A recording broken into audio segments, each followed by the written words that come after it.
Сіздер ме? Мен бүгін сіздерге өзімнің фикус гүлдерімді алдыңғы видеоларда қалай тамырлату керек, сол тамырлатуға қойған болатынмын. Соның нәтижесін көрсетіп, сонымен бөліскім келіп тұр. Мына Черный принц фикус каучуконосный да мен тамырлатуға қойғанмын. Және мына фикус бенджамин де гүлін тамырлатуға қойғанмын суға салып. Сол туралы менің түсірген видеоларым бар. Оны описанияға қалдыратын боламын ссылкасын. Сол жерден көрсеңіздер болады. Қалай кесіп, қалай суға салғанымды көрсеткен болатынмын. Енді мына нәтижесін қалай болған соны көрсетейін.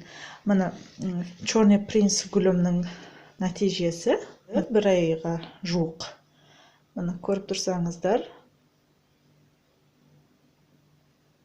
тамырлаған, тамыры шыққан. Және мына осы тамыры шыққан, мен осы біреуін ғана қойған болатынмын. Тек біреуін ғана отырғызатын болсам, бұл тек осылай тіке өседі.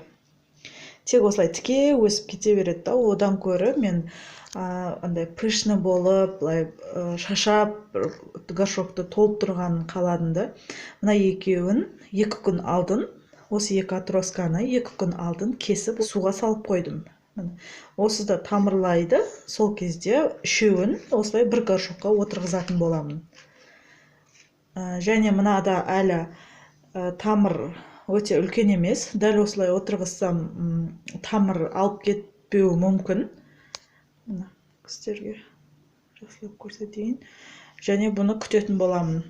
Барлығын бірге, осы үшеуін осылай бірге отырғызатын боламын горшокқа. Қалай отырғызғанымызды мен көрсететін боламын, сіздермен бөлісетін боламын.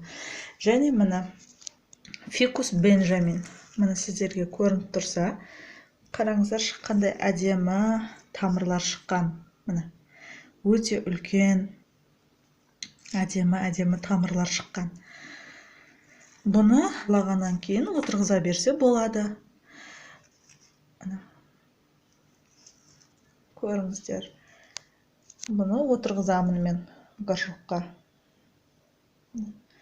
Әдемі тамырлаған. Барлығы тамырлаған міне. Үлкені болсын, кішісі болсын. Көріп тұрсаңыздар, міне. Көлемдері міне кішкентай болса да тамырлап тұр. Осылай кішкентайларынан да көбейте берсеңіздер болады. Және бұның суын, міне көріп тұрсаңыздар, өте жасыл болып кеткен. Бұл суын мен ауыстырған жоқпын.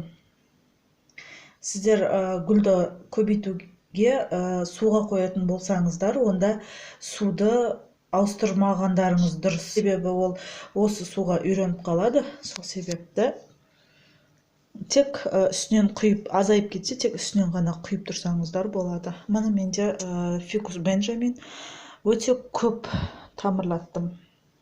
Мына фикус каучуконосныйды да көрсеттім. Біреусі мына тамыр беріп, әдемі көрініп тұр. Мына тамырлағаны. Қалғандарын күтемін. Қазір отырғызбаймын, мынаны қазір мен отырғызамын. Егер видео ұнаса, лайк басыңыздар.